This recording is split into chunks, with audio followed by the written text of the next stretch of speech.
Chers internautes, bonjour, merci de nous retrouver en direct du forum InCyber. On appelait plus communément le FIC il y a quelques années. Et comme vous le constatez, édition un peu particulière, parce que nous ne sommes pas du côté de la défense. Et je suis en compagnie de Loïc Duval, notre deuxième exception. Voilà. Loïc, bonjour à tous. Bonjour. Alors Loïc, on va parler évidemment de cybersécurité. Ce serait quand même dommage de ne pas en parler. Mais avant d'en venir à, comment dirais-je, à cet aspect-là, on va parler du reste de l'actualité, si je puis dire. Il y a eu 2-3 informations quand même. Et on va commencer par un sujet original, Microsoft, évidemment. Allons-y. Pour changer. Alors Microsoft évidemment parle d'AI quasiment toutes les semaines. Alors cette fois-ci l'idée c'est de mettre les surfaces, donc les fameux PC dont on voit un exemplaire là sur le plateau, même si on a caché quand même discrètement le logo. On les met à la sauce AI avec une touche, j'allais dire non pas magique, mais en tout cas une touche d'AI pilote. Exactement. Alors en fait donc oui c'est les annonces des nouvelles surfaces. Alors c'est pas réellement les nouvelles annonces, puisque c'est du matériel exclusivement dédié aux entreprises qui a été montré. Honnêtement, la conférence n'était pas d'un intérêt énorme, parce que c'était que des informations qu'on avait déjà vues, des démos qui avaient plus ou moins déjà été faites. Ce qui est sûr, c'est qu'évidemment, Microsoft pousse l'IA dans tous les domaines, et notamment auprès des entreprises. Alors donc, ils ont annoncé deux nouveaux modèles, une nouvelle Surface Pro, avec clavier détachable et un nouveau Surface Laptop. On peut dire que c'est les deux éléments phares de la gamme. Donc là, uniquement décliné cette fois-ci en version business. La particularité de ces machines, c'est d'être les premiers AIPC quand même de Microsoft, et qu'au passage, on a enfin eu un peu une définition officielle, entre guillemets, de ce qu'est un AIPC. Alors pour Intel et pour Microsoft, un AIPC... c'est une machine équipée d'une puce qui contient à la fois un GPU, un CPU, c'est normal, un CPU, normal. Un GPU et un NPU. C'est un PC qui intègre Copilot. D'où la fameuse touche en fait. Et donc le troisième élément, c'est ça, c'est un PC qui a une touche Copilot. On est tous très contents. C'était une touche qui manquait. Alors en réalité, c'est l'ancienne touche menu déroulant du clavier Windows classique qui a été remplacé par la touche, par une touche qui porte maintenant le logo Copilot. Je sais pas trop comment la Commission européenne va finir par réagir à ce truc-là. Je verrais bien une petite explication de texte vis-à-vis du DMA pour expliquer que la touche Copilot, ça serait bien qu'elle appelle éventuellement d'autres IA que celle de Microsoft. On verra comment ça se concrétise tout ça. Pour revenir un peu sur les machines elles-mêmes, il y a deux éléments qu'il faut un peu garder en tête. Le premier, c'est que ce sont des machines qui sont bien plus réparables qu'avant. Non seulement le SSD est amovible, ce qui est plutôt une bonne idée, y compris sur la Surface Pro, et j'imagine que pour les ingénieurs, ça a été un petit challenge.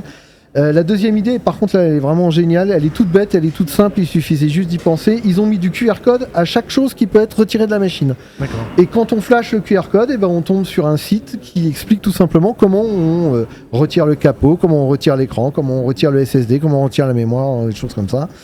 Donc, la fameuse réparabilité. Donc du coup, l'indice de réparabilité devait en prendre un bon coup, un bon plus, c'est ce qui sera pas un mal sur ce genre de machine.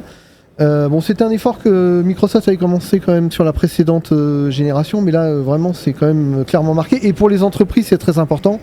On sait que ce qui consomme le plus dans le bilan carbone d'un PC, c'est sa fabrication. Donc l'objectif numéro 1 de toutes les entreprises aujourd'hui, c'est de faire durer le matériel plus longtemps. Ce n'est plus question de changer de matériel tous les 3 ans, c'est plutôt l'idée de pousser ça pendant 5, 6, 7 ans, et donc éventuellement de pouvoir le réparer. Donc voilà, ça s'inscrit plutôt, on va dire que ça s'inscrit dans le bon sens, et ça c'est plutôt bien vu.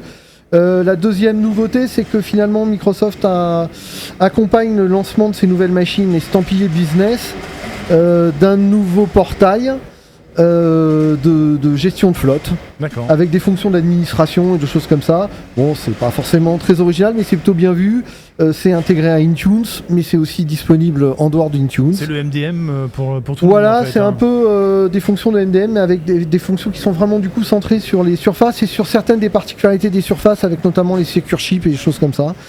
Donc voilà, il y a quand même ce qu'on peut dire quand même, ce qu'on peut rajouter avant de clôturer ce sujet.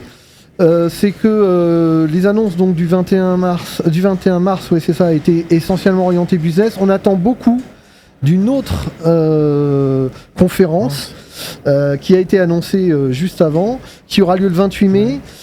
Et dans lequel on devrait découvrir réellement les nouvelles surfaces pour le grand public et pour les artisans, les indépendants, les TPE, ce genre de choses. Et surtout des machines pionnières. Et alors voilà, on s'attend quand même à une grosse annonce. Ouais, on s'attend quand même à une grosse annonce avec de l'ARM, avec notamment le fameux processeur Snapdragon Elite X de Qualcomm. Il faut savoir quand même que cette date du 28 mai, elle n'est pas totalement innocente, puisque le 29 mai démarre la Build Conférence, qui est la conférence dédiée aux développeurs, et on peut s'attendre à un push autour d'ARM. Et donc la version Windows d'ARM.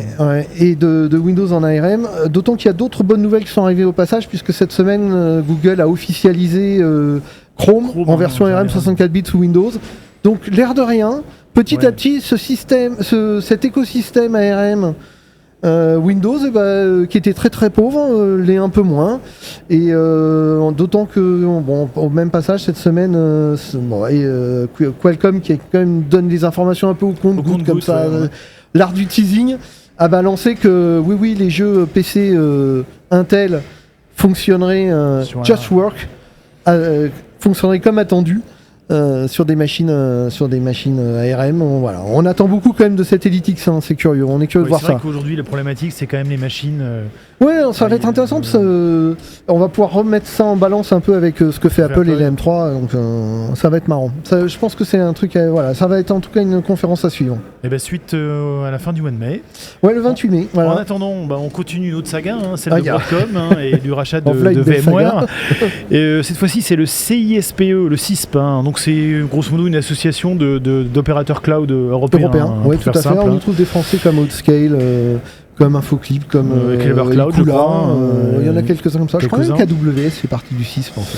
Et donc ils vont pas avoir de l'eau de la cuillère, on va dire les choses franchement, puisque c'est pas trop dans leur d'habitude, mais là ils accusent carrément Broadcom de rançonner les opérateurs cloud. C'est ça, ouais. Ils ont deux termes assez violents quand même. Donc le premier c'est ils accusent Broadcom de rançonner l'écosystème des fournisseurs de cloud. Et ils accusent un peu plus loin Broadcom de décimer le secteur des infrastructures cloud. Tout ça pour expliquer qu'ils ne sont pas du tout contents avec la nouvelle politique de Broadcom concernant VMware. Grosso merdo, ce qu'ils disent, c'est que la politique actuelle de Broadcom, l'annulation des contrats, le fait qu'il n'y ait plus de licence perpétuelle, toutes ces choses-là, font que ça met en danger... Les augmentations tarifaires, évidemment. Oui, et évidemment, les augmentations tarifaires qui sont arrivées au passage. Tout ça, ça met en danger l'écosystème du cloud, notamment des petits acteurs du cloud européen qui sont souvent basés sur Cloud Foundation, sur VMware. Et c'est exactement ce que dit le CISP. Attention, Broadcom est en train de mettre en danger cet écosystème. Il faut réagir. Alors, il demande une pause immédiate de toutes les résiliations de contrats. Il demande que l'Europe fasse en sorte ou que Broadcom fasse en sorte que les opérateurs qui sont actuellement sur VMware puissent sortir des contrats pluriannuels quand ils veulent désormais. Ouais. Parce que justement à cause de cette augmentation tarifaire dont ils ne veulent pas évidemment, et ils demandent quand même aux autorités européennes de considérer VMware comme un gatekeeper du DMA. Évidemment, ce qui changerait la donne. Ce qui changerait la donne. Honnêtement, c'est la remarque du CISP n'est pas complètement anodine et innocente. On peut se demander si l'Europe à part un peu trop rapidement, rapidement non parce que ça a pris du temps, mais passé un peu à côté du sujet. Je pense que quand ils ont validé le rachat, ils étaient un peu passés à côté du sujet. Ouais. Probablement un peu sous-estimé et la façon de Broadcom de gérer ses rachats et d'une manière générale l'impact de VMware sur les opérateurs l'écosystème cloud européen. Bon, maintenant c'est un peu tard, mais on verra. Alors autre sujet plus terre à terre, puisque c'était évidemment une des actus de la semaine au fixe, c'est DocaPost. On a reçu son patron Guillaume Poupard pas plus tard qu'il y a quelques heures sur ce même plateau. Et donc avec des annonces qui visent un peu à simplifier l'écosystème de sécurité des acteurs de la sécurité franco-français et de le rendre accessible à beaucoup plus d'entreprises ou d'organisations. C'est tout à fait ça, c'est la volonté de... Alors c'est étonnant que ça vienne peut-être de DocaPost, mais la volonté c'était de fournir une offre pour les collectivités locales, pour les petites PME ou les très grosses TPE, ça n'a pas grand sens, très grosses TPE, mais voilà, toutes les entreprises à partir de 20 postes, on va dire, jusqu'aux entreprises qui ont certes un service informatique, mais pas de RSSI et pas réellement de puissance de gestion de la cybersécurité. Donc ça couvre un large éventail. DocaPost vise aussi évidemment les hôpitaux, aussi qui sont très présents dans le monde de la santé. Et l'idée, c'est de fournir une suite logicielle. Alors moi, ce que j'aime bien dans cette suite logicielle, c'est qu'elle est vraiment complète dans le sens où non seulement elle intègre les protections, mais elle intègre aussi une partie qui est sensibilisation des utilisateurs. Ça, c'est plutôt intelligent, une bonne nouvelle. Ouais. Et il y a même une partie au-dessus qui est d'évaluation de sa cybersécurité. Et voilà, donc l'offre est assez cohérente. Elle est composée que d'acteurs français, avec des offres qui sont effectivement très disparates. Ça fait un peu assemblage de Best of Breed, mais Guillaume Poupard nous a assuré que tout ça avait été pensé pour simplifier. Il y a effectivement une console commune, et puis surtout, il y a une seule facture et un seul interlocuteur, et cet interlocuteur, c'est DocaPost. DocaPost, d'accord. Donc c'est DocaPost qui gérera toutes les problématiques de support, probablement avec des relais derrière sur les éditeurs. Mais sûr, ce qui est intéressant, c'est que on y retrouve des éditeurs comme Arfanglab, par exemple, qui ne sont pas forcément des éditeurs ou même Walix, qui ont l'habitude d'adresser des petites entreprises et des petites structures. Ils ne sont pas forcément équipés pour ça, et c'est plutôt sympa de retrouver des solutions qui sont ultra performantes et qui sont très connues sur le marché, regroupées comme ça dans une offre accessible à tous. C'est une belle initiative. Et j'invite tous ceux qui veulent en savoir plus. Regardez le replay du jour 3. C'est simple, ça commence par DocaPost et Guillaume Poupard, donc ils sauront tout sur la question. Alors, autre sujet, le brouillage d'ondes. Alors on parle de sécurité aussi, avec un petit opuscule que vous avez sous les... Là, je ne sais pas si on peut le voir à la caméra. Ici, c'est sorti, je l'ai découvert durant le FIC. C'est sorti pendant le FIC. Ça se lit presque comme un roman, c'est assez marrant. C'est l'Agence nationale des fréquences qui a publié ça. On la connaît mal. Elle a pour rôle de planifier et de gérer l'ensemble des fréquences radioélectriques en France. Mais elle a aussi pour mission de contrôler de contrôler l'usage de ces fréquences et de protéger les services et infrastructures qui utilisent les fréquences radioélectriques. Et il faut être franc, les services et infrastructures qui utilisent des fréquences radioélectriques, c'est tout le monde. Et voilà. Parce qu'on est tous connectés en sans fil. Et dans les fréquences, il y a non seulement toute la mobilité, la 3G, etc. Il y a bien sûr tout ce qui est Wi-Fi et tout ça, mais il y a aussi le GPS. Bien sûr. Et donc, c'est un guide qui est fait de façon intelligente. C'est 25 histoires, en fait. Ça se lit comme un recueil de nouvelles. C'est les 25 missions un peu significatives et parlantes menées par la NFR ces dernières années. Et ses agents pour localiser et supprimer les sources de brouillage, qui peuvent être des sources malveillantes. Effectivement des actions pour venir paralyser des hôpitaux, paralyser des aéroports, ce genre de choses. Ou alors des anecdotes assez croustillantes sur des téléviseurs mal réglés qui soudain se mettent... alors par exemple, je vais citer 3 anecdotes. Donc celle du zoo de Beauval, qui perd toute connectivité mobile, 3G, GSM, tout ça. À cause de quoi ? À cause d'un téléviseur dans le voisinage qui était complètement défectueux. Donc c'est assez original. Il y a une autre... alors je dévoilerai moins, pour les autres, je dévoilerai moins la cause. Mais par exemple, il y a un matin, aucun avion sur l'aéroport de Nantes Atlantique ne peut décoller parce que aucun n'a accès, n'a de données GPS valide. Alors voilà, je vous invite à lire le guide pour savoir ce qui s'est passé. Autre exemple, il y a un après-midi, le ciel est absolument magnifique et immaculé, et les radars de Météo France annoncent des trompes d'eau. Ah oui. C'est un peu gênant. Voilà, donc à chaque fois, effectivement, c'est la NFR qui rentre en action, et voilà, ils expliquent comment ils ont... ça se dit comme des enquêtes policières, c'est assez drôle. Très bien, alors ça tombe bien parce qu'on a un week-end de 3 jours qui arrive à l'horizon. Si vous ne savez pas quoi faire, plutôt regarder la énième série sur Netflix, n'hésitez pas. Il y a quand même 3 enregistrements pour ceux qui ont raté. Ouais, en plus. Donc ça fait qu'à regarder des replays du jour 1, du jour 2 et du jour 3. Et donc ce opuscule de la cet opuscule, ça s'appelle Brouillage d'ondes. La NFR mène l'enquête. Très bien. On mettra le lien sur le site demain. Alors, autre actualité de la semaine 10, c'est la partie... oui, j'ai l'habitude. Loïc, la partie économique, avec des rachats, cette fois-ci, et des occasions manquées. Alors, premier rachat, C'est une pierre dans le jardin d'ailleurs d'Adobe. C'est un acteur qui s'appelle Canva, qui est quand même assez connu maintenant dans les entreprises, puisque c'est une solution SaaS de création de visuels web, de bannières, documents, qui rachète un petit éditeur Affinity. Qui lui fait des logiciels concurrents de ceux d'Adobe. Voilà, en fait le nom de l'éditeur c'est Serif, pardon, c'est un éditeur britannique, mais effectivement il est connu pour ses logiciels qui s'appellent Affinity Photo, Affinity Designer, Affinity Publisher, qui sont, on peut dire, des solides concurrents quand même de Photoshop et d'Illustrator. Bon, Serif compte quand même 3 millions d'utilisateurs, alors par rapport à Adobe, évidemment c'est pas pareil, mais c'est quand même une place non négligeable. Alors le montant de la transaction n'a pas été communiquée. Ce qui est intéressant, c'est que ça place quand même Canva comme un concurrent sérieux d'Adobe, alors qu'Adobe vient d'échouer dans le rachat de Figma. Or, c'est un marché de la création qui est quand même un marché qui est en train de se réinventer à cause des IA. Que ce soit l'IA il y a Firefly chez Adobe. Chez Canva, c'est quand même une plateforme qui, dès la base, avait pas mal d'IA embarquées. Qui s'est enrichi beaucoup dans les IA. Alors les produits Affinity n'ont pas beaucoup d'IA embarqués, mais on peut imaginer justement que Canva va chercher à les enrichir de ce côté-là.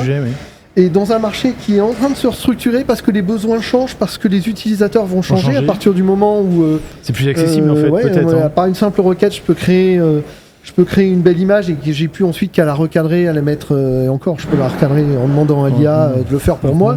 Donc forcément, ça va changer un peu ce marché de l'édition, de la création, en tout cas graphique, certainement dans les entreprises. Donc c'est pas un rachat complètement innocent et inintéressant. Et donc l'autre nouvelle de la semaine, Loïc, c'était celle d'Atos. Alors cette fois-ci, on va pas parler d'Atos, c'est un spin-off. On va parler d'Airbus, qui on le sait, n'a pas racheté la partie Eviden d'Atos, mais par contre a racheté un acteur que je connaissais pas, qui s'appelle Infodas. Que personne connaissait. En France, c'est vraiment un acteur qui n'est pas complètement négligeable, c'est 250 experts et 50 millions de CA. C'est un acteur de la cybersécurité, mais qui n'est connu qu'en Allemagne et qui n'est présent qu'en Allemagne. Alors, faut pas oublier qu'évidemment, Airbus a 2 pieds. C'est une entreprise franco-allemande, donc ça s'explique aussi. Ouais, ça s'explique. On sait que Airbus voulait absolument se gonfler en matière de cybersécurité. C'est pour ça qu'ils voulaient racheter Eviden. C'est pour ça qu'ils étaient intéressés par Atos. Bon, ça c'est pas fait. Et du coup, ils sont allés voir chez les Allemands. Donc la boîte s'appelle Infodas. Honnêtement, j'ai pas beaucoup plus d'informations que ça. Bon, c'est encore... Non, mais on parlait d'occasion perdue. Je pense que là, il y en a encore une autre. Une occasion perdue. Alors, on en vient donc au sujet de la semaine, si je puis dire, et de la journée, le FIC, puisque nous y étions depuis maintenant 3 jours. Alors, pour nos lecteurs qui sont venus, qui ont passé un peu rapidement, ou ceux qui n'ont simplement pas eu le temps de venir, qu'est-ce que vous avez retenu, Alors, donc on va dire que ce forum InCyber... nous, on était présents sur les 3 jours. Il y a quand même, je le répète, mais c'est intéressant de regarder les replays. On a eu franchement des invités de qualité, avec des discussions intéressantes. Ce que j'ai moi retenu, alors le thème officiel, c'était Ready for AI. Et oui, c'est clair que dans les tables rondes, on a parlé que d'IA, probablement beaucoup trop d'IA, chacun défendant son point de vue. Il y a ceux qui trouvent que l'IA c'est formidable, et puis ceux qui trouvent que l'IA c'est super dangereux, les rêveurs et les oiseaux de mauvais augure.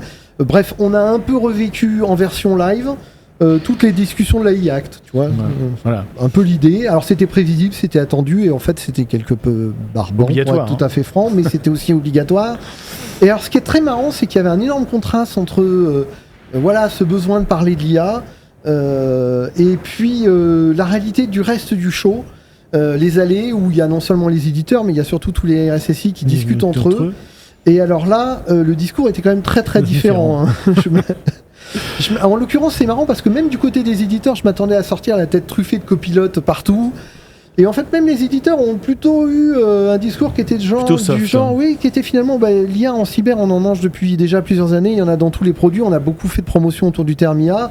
Et honnêtement, l'IA générative, ça peut faire gagner du temps à certains analystes de ci, de là, si elle est bien implémentée, si elle est au-dessus des bonnes sources de données. Mais ça va pas forcément, pour l'instant, révolutionner quoi que ce soit. Donc ce que j'ai retenu, c'est ça, c'est un peu ce côté très différent entre les tables rondes, le thème officiel et puis la réalité.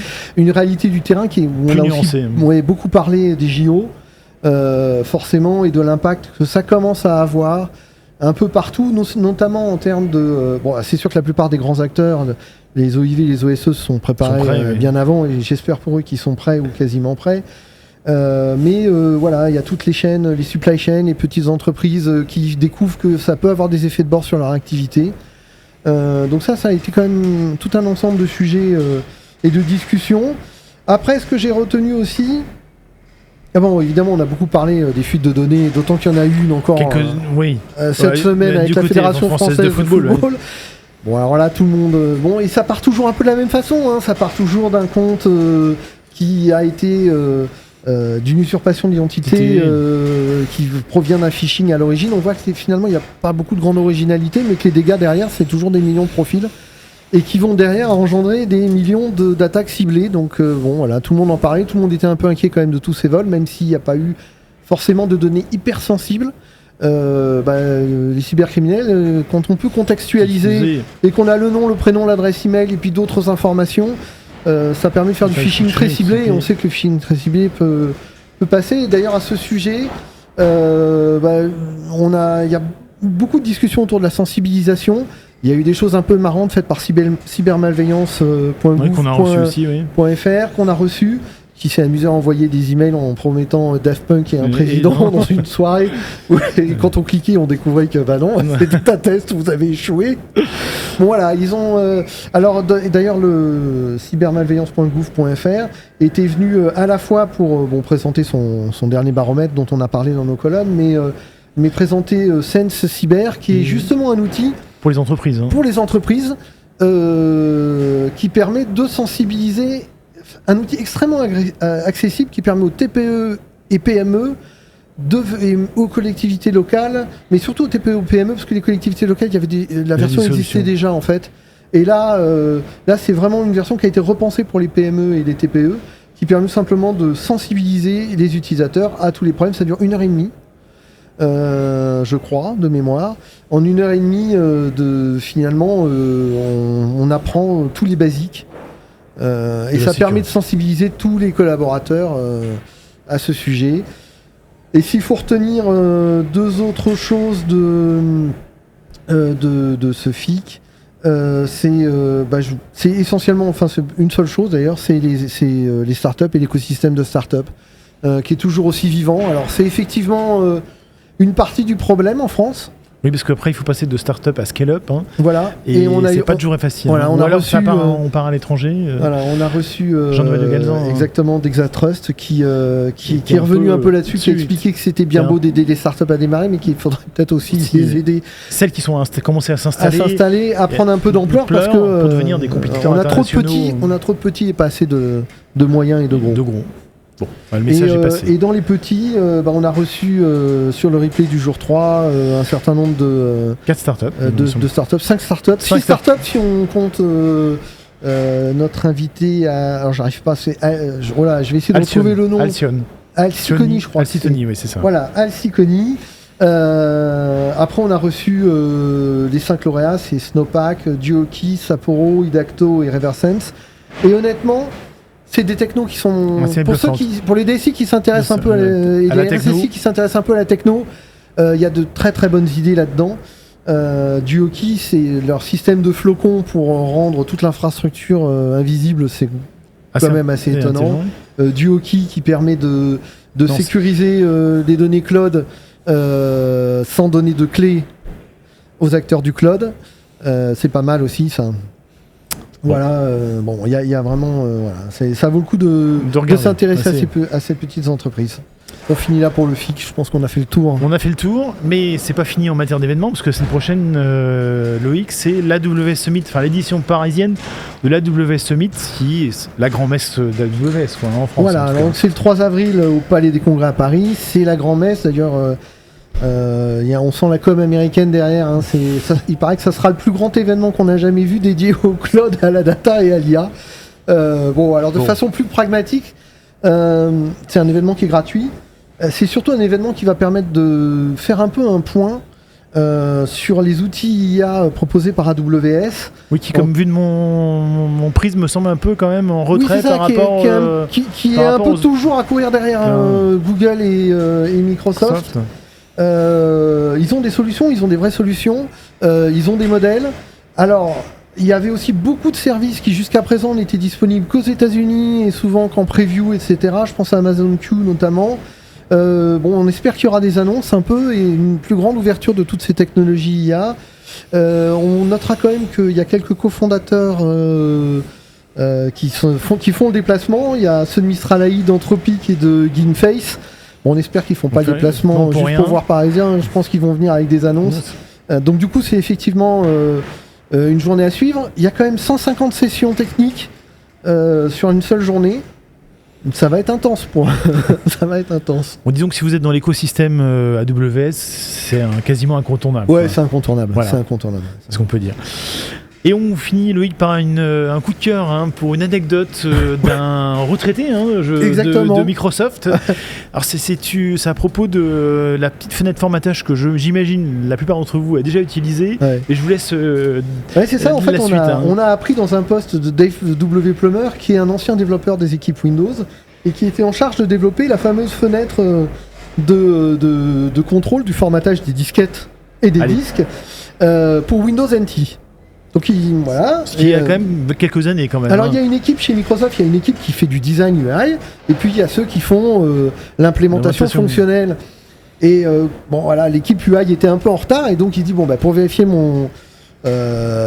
toutes les fonctionnalités que je veux mettre et tout, je vais faire une petite interface temporaire, je vais mettre les éléments comme ça me semble logique, on conquérera un petit menu de rouler, 3 petits boutons, et allez boum, hop, roule ma poule, c'est une bêta, j'attends qu'il m'envoie un design final. Sauf qu'il n'y a jamais eu de design final et que depuis 30 ans, cette petite boîte n'a pas évolué d'un iota. Et alors ça doit quand même nous rappeler que en informatique, comme dans les travaux qu'on fait chez soi, il faut se méfier du provisoire parce que le provisoire peut s'éterniser.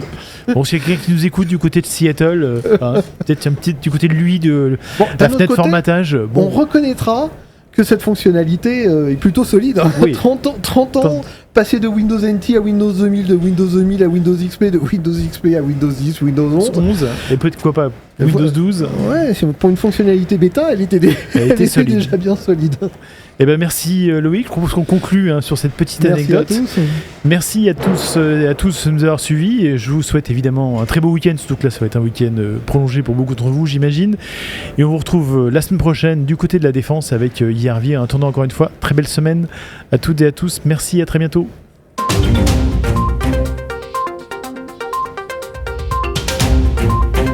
Voilà, c'est dans la boîte.